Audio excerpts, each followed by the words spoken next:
Hello friends, मैं निशा गर्ग और आज मैं आपके लिए लेके आई हूँ मेवाड़ के इतिहास में महाराणा प्रताप और हल्दी घाटी से संबंधित कुछ ऐसे फैक्ट जिनके बारे में जानना बहुत ज़रूरी है।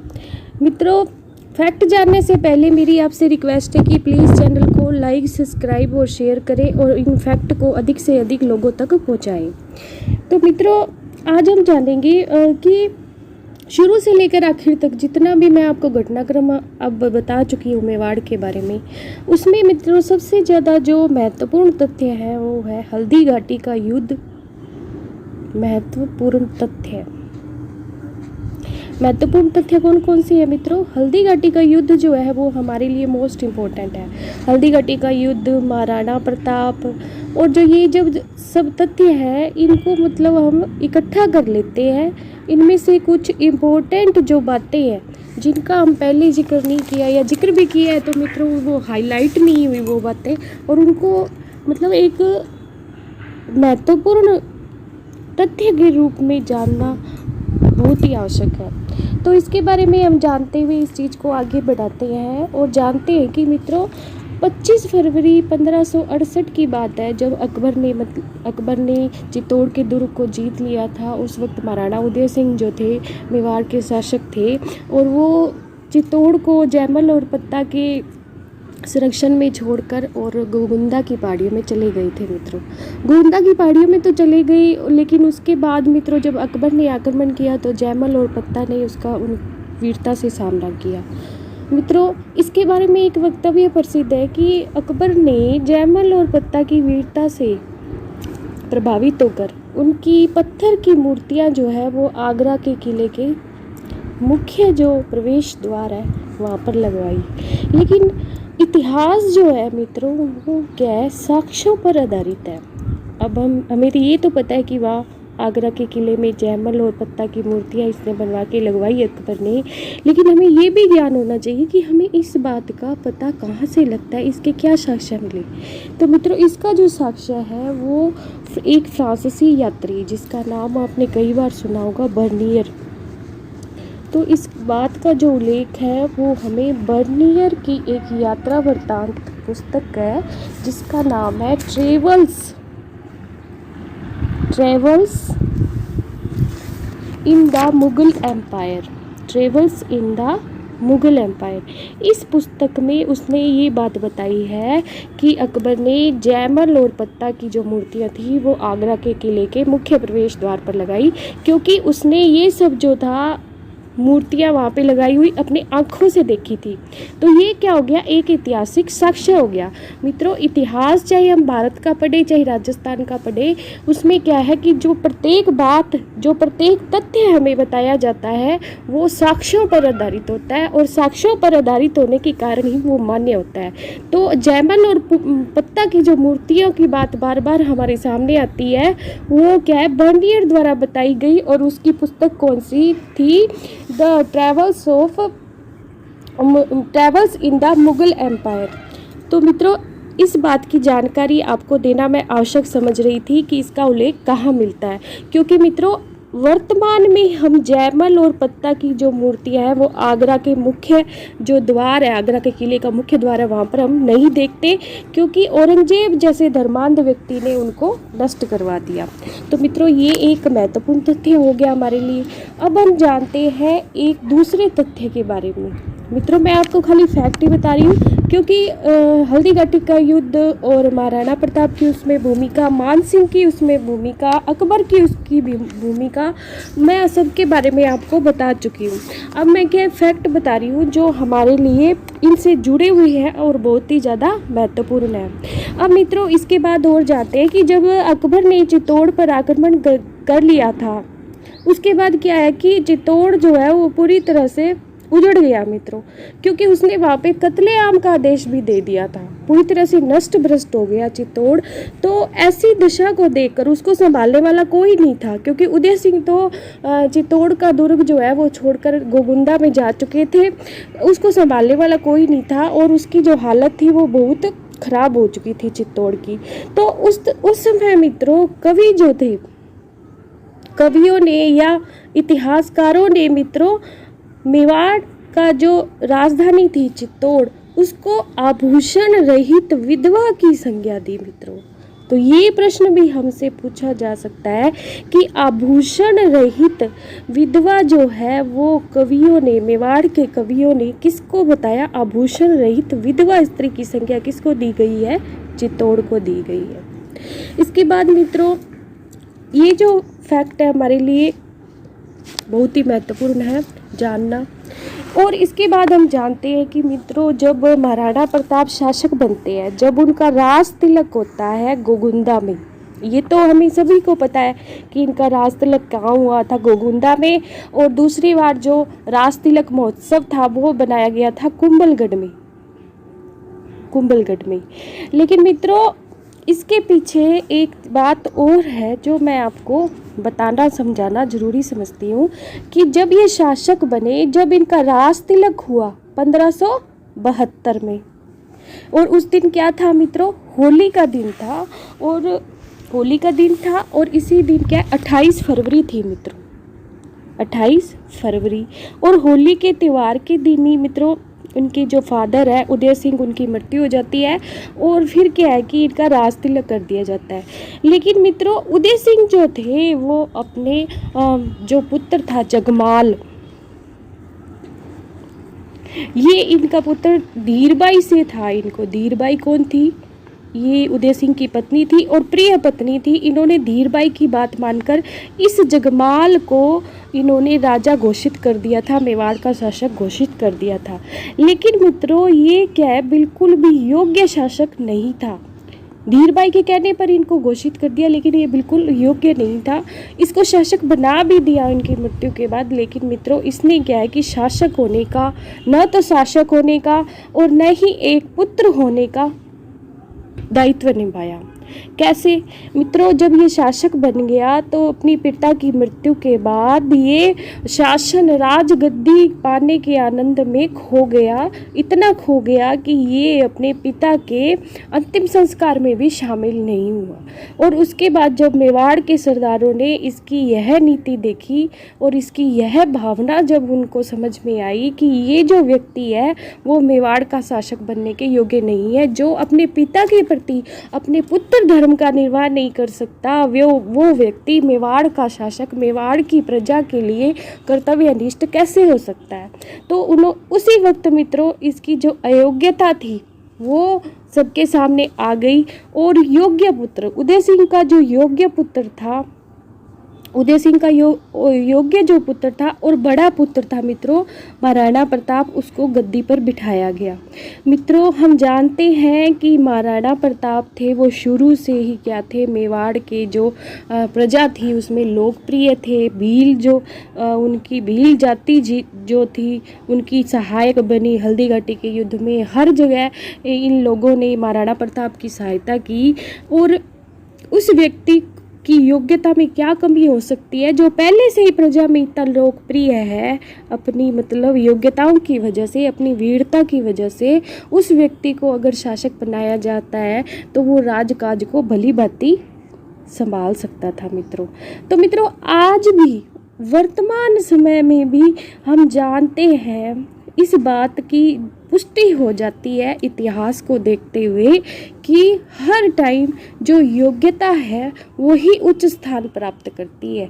एक बार किसी अयोग्य व्यक्ति को अगर उच्च स्थान मिल भी जाए तो फिर वो उसको संभाल नहीं पाता है मित्रों, संभाल नहीं पाता है। क्योंकि उच्च स्थान, राजगद्दी मिलने के साथ साथ जगमाल पे जिम्मेदारियां भी आती है, जिन जिम्मेदारियों को वो भली भांति नहीं निभा सकता है। मित्रों कर्तव्य के साथ क्या आती है? कर्तव्य और अधिकार, ये दोनों चीज़ें मित्रों एक दूसरे के पूरक है। राजगद्दी पे जगमाल का अधिकार हो गया, अधिकार उसे मिल गया, लेकिन उसने अपने कर्तव्यों को अच्छी तरह नहीं निभाया तो उसका जो राज धर्म है मित्रों वो अच्छी तरह नहीं निभ पाएगा। और उस व्यक्ति को क्या हुआ, मेवाड़ के सरदारों ने गद्दी से उतार दिया। तो मित्रों इतिहास गवाह है कि योग्यता ही जो है, चाहे वो किसी व्यक्ति में योग्यता जो है वो व्यक्ति को उच्च स्थान प्रदान करती है। अयोग्य व्यक्ति जो है इस संसार में कभी भी उच्च स्थान प्राप्त नहीं कर सकता। तो मित्रों, इतिहास भी हमें बहुत बड़ी सीख देता है और महाराणा प्रताप के जीवन से हमें बहुत कुछ सीखने को मिलता है। इसके बाद मित्रों, एक जो फैक्ट है मैं आपको बताने जा रही हूँ कि महाराणा प्रताप भी शासक बनने के बाद अपना जो कर्तव्य थे उसको अच्छी तरह जानते थे कि मुझे अब मेवाड़ की गद्दी पर बैठाया है लोगों ने, तो लोगों की मुझसे क्या आकांक्षा है। मैं आपको पहले ही बता चुकी हूँ, उस समय चित्तौड़ की दशा ऐसी थी, मेवाड़ की दशा ऐसी थी जैसे आभूषण रहित विधवा स्त्री की संज्ञा दी गई कवियों द्वारा। तो पता लगता है कि चित्तौड़ की हालत बहुत खराब थी और मेवाड़ की जो प्रजा थी वो चाहती थी कि ऐसा शासक बनाया जाए जो मेवाड़ की खोई हुई प्रतिष्ठा को वापस लाए। और महाराणा प्रताप अपने इस कर्तव्य को अच्छी तरह समझते थे। इसलिए उन्होंने मित्रों, जिस दिन उनका राज्याभिषेक होता है गोगुंदा में, उस दिन वो प्रतिज्ञा करते हैं कि जब तक वे मेवाड़ की खोई हुई प्रतिष्ठा को या मेवाड़ को पूरी तरह स्वतंत्र नहीं करा लेंगे, तब तक ना तो सोने चांदी के बर्तनों में खाएंगे, ना राजमहलों में सैया पर सोएंगे, पलंग पर सोएंगे, और ना ही किसी भी राज के महलों का जो आराम है उसको भोगेंगे। तो मित्रों, ऐसी प्रतिज्ञा करने के बाद मित्रों, खाली इन्होंने प्रतिज्ञा ही नहीं की, देखिए मित्रों इनकी योग्यता के बारे में कि इन्होंने प्रतिज्ञा ही नहीं की, बल्कि जब तक आजीवन, जब तक वो जीवित रहे, 57 साल तक मित्रों जीवित रहे। उनका जो जन्म होता है 9 मई 1540 को होता है और उनकी मृत्यु होती है मित्रों 19 जनवरी 1597 में उनकी मृत्यु होती है। तो मित्रों, वो क्या है 57 वर्ष तक जीवित रहे और आजीवन जो उन्होंने राज तिलक के समय जो जिम्मेदारी मेवाड़ की प्रजा द्वारा उन्हें सौंपी गई थी, उस जिम्मेदारी को निभाते हुए और अपनी प्रतिज्ञा पर अटल रहते हुए इन्होंने अपना जीवन बिताया मित्रों। और हमेशा ही अपने जो राज्य इन्हें मिला था या मेवाड़ के जिस वंश से ये संबंधित थे उसकी जो परंपरा है उसको इन्होंने बड़ी ही क्रमठता से निभाया मित्रों। तो एक राजा की जो योग्यता होती है, वो जो गुण थे महाराणा प्रताप में कूट कूट कर भरे हुए थे। और मेवाड़ का जो इतिहास है, जब हम महाराणा प्रताप के बारे में पढ़ते हैं मित्रों, तो खाली एक व्यक्ति की मतलब और उसकी लड़ाई की जो हल्दी घाटी की वही चीज़ें हमारे सामने नहीं आती। महाराणा प्रताप के नाम का जो व्यक्ति था, महाराणा प्रताप जो मेवाड़ का शासक बना, उस व्यक्ति में कितनी योग्यताएं थी और कैसे उसने एक लंबे टाइम तक मुगलों से उसने लड़के अपने जो गद्दी है या मेवाड़ है उसको पुनः प्राप्त किया। उसकी एक वो जो सारी जो बातें हैं, वो जो सारी उसकी योग्यताएं हैं, सारी उसकी कुशलताएं हैं, वो हमारे सामने आती है मित्रों। और एक सीख भी देती है कि अगर इतिहास को हम गौर से देखें मेवाड़ के इतिहास में, तो राजस्थान का अगर हर राजपूत राजा इतना महाराणा प्रताप जितना कर्तव्यनिष्ठ होता, तो मुगलों का राजस्थान में अधिकार कभी नहीं होता। तो मित्रों, ये महाराणा प्रताप से हमें बहुत कुछ सीखने को मिलता है कि कैसे हम अपनी गौरव और प्रतिष्ठा को बनाकर रख सकते हैं, अपने देश की, अपने राज्य की और अपने परिवार की। मित्रों, बहुत कुछ सीखने को मिलता है। तो महाराणा प्रताप क्या है, हमारे लिए एक प्रेरणादायक व्यक्तित्व है। हम विद्यार्थी लोग भी उनसे बहुत कुछ सीख सकते हैं। जैसे उन्होंने अपने लक्ष्य पर कर्तव्यनिष्ठ रहकर अपने लक्ष्य की तरफ ध्यान देकर आजीवन संघर्ष किया। उसी तरह मित्रों, वर्तमान परिस्थितियों से लड़ते हुए हमारे सामने जो भी परिस्थिति आती है, अगर विद्यार्थी जीवन में हम हौसले से उनका सामना करते हुए अपने लक्ष्य को प्राप्त कर सकते हैं। इसी तरह मित्रों, एक फैक्ट और है जो हमें बहुत कुछ सिखाता है कि महाराणा प्रताप और मान सिंह, अगर हम इनकी तुलना करें मित्रों, तो एक तो मान सिंह था और एक थी महाराणा प्रताप।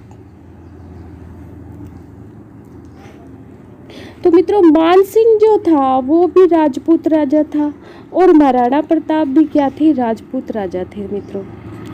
लेकिन मान सिंह और महाराणा प्रताप में ये फर्क था कि ये जो लोग, मानसिंह जो था वो अपने अपमान और सम्मान में फ़र्क नहीं कर पाया मित्रों। और लेकिन जो महाराणा प्रताप थे वो अपने अपमान और सम्मान को भली भांति जानते थे कि मेरा अपमान क्या है और मेरा सम्मान क्या है मित्रों। मानसिंह ने मित्रों एक मानसिंह जो था पहले से ही, मानसिंह जो है अकबर की अधीनता स्वीकार कर चुका था मित्रों। अकबर की अधीनता स्वीकार, एक राजपूत राजा होते हुए भी अधीनता स्वीकार कर चुका था। और महाराणा प्रताप ने मित्रों आजीवन ही मुगलों की अधीनता स्वीकार नहीं की, बल्कि संघर्ष करना स्वीकार किया। तो इन्होंने राजपूत होने का असली फर्ज निभाया मित्रों। एक राजपूत जो होता है वो कभी भी किसी के सामने सर नहीं झुकाता है। जब हम राजपूतों का इतिहास देखते हैं तो उसमें ये बात स्पष्ट कही गई है कि एक राजपूत जो होता है वो कभी भी अपना सर नहीं झुकाता, किसी को सर कटाना पसंद करते हैं। लेकिन जो मानसिंह था वो इसके बिल्कुल विपरीत था।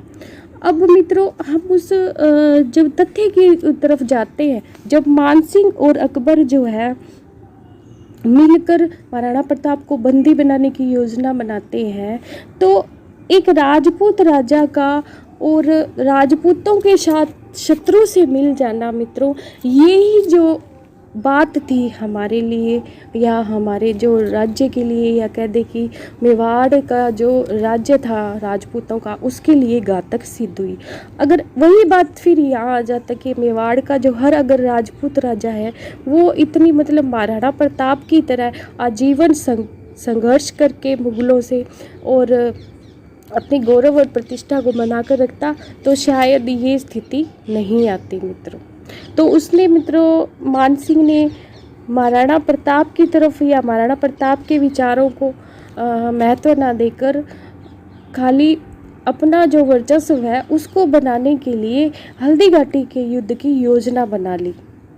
अब हल्दी घाटी के युद्ध की योजना बनाने के पीछे भी कारण था कि जब महाराणा प्रताप खुद उसे नहीं मिलते हैं, वो महाराणा प्रताप से भेंट करने के लिए उदय सागर झील पे जाता है, लेकिन महाराणा प्रताप स्वयं उसे ना मिलकर और स्वयं नहीं मिलते हैं और अपने पुत्र अमर सिंह को वहाँ भेज देते हैं। तो वो उसको अपना अपमान समझ लेता है, लेकिन एक्चुअल में मित्रों उसका तो बहुत बड़ा अपमान हो रहा था, क्योंकि जो वो मुगलों की अधीनता स्वीकार कर चुका था पहले। तो ये तो राजपूत जाति का बहुत बड़ा अपमान था और ये उसने इस बात को वो अपने सम्मान समझ रहा था। तो ये जो कारण था मित्रों, समझने का फ़र्क है यहाँ पे कि एक व्यक्ति जो है वो अपमान और सम्मान में फ़र्क नहीं कर पा रहा था, और इसी कारण क्या हुआ मित्रों, हल्दी घाटी के युद्ध की योजना बनती है। ये जो मानसिंह है इस बात को अपना अपमान समझकर और फिर हल्दी घाटी युद्ध की योजना बनाता है। तो मित्रों ये जो नीति थी अकबर की, एक राजपूत के विरुद्ध खड़ा करने की, यही जो थी भारत में उसकी जीत का कारण थी। इसी नीति के कारण मित्रों वो लंबे समय तक भारत में शासन कर पाया और हम लोग उसकी नीति को समझ नहीं पाए।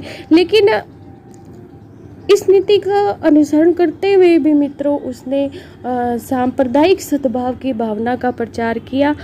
तो कहीं ना कहीं अकबर भी जो था वो महाराणा प्रताप के समक्ष एक अच्छा शासक हम कह सकते हैं मित्रों।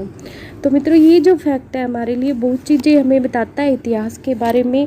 इन चीज़ों को जानकर हम इतिहास की जो रूपरेखा है आगे की बना सकते हैं कि आगे का जो इतिहास है वो कैसा रहा होगा भारत का।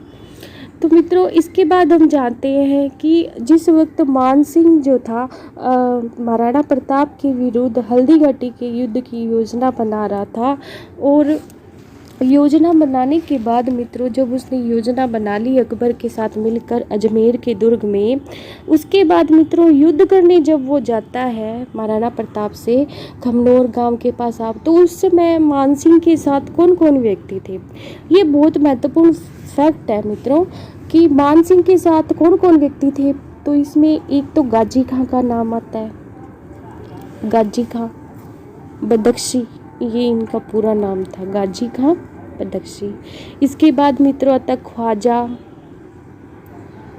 गयासुद्दीन अली, गयासुद्दीन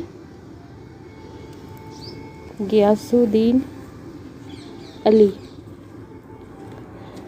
फिर मित्रों आसिफ खां, इसका नाम तो फेमस हर बुक में मिलेगा आपको।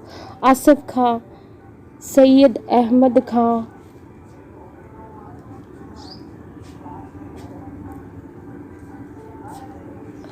फिर मित्रों थे सैयद हाशिम खां, जो मुग़ल सेना के मुख्य सेनापति थे, हाशिम खां। जगन्नाथ कछवाहा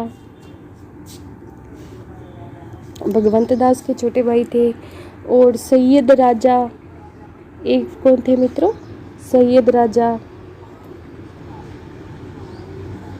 मीतर खां। भगवंत दास का भाई माधो सिंह भी इनके साथ था, माधो सिंह। और मित्रों एक मुस्लिम और थे मुहाजिद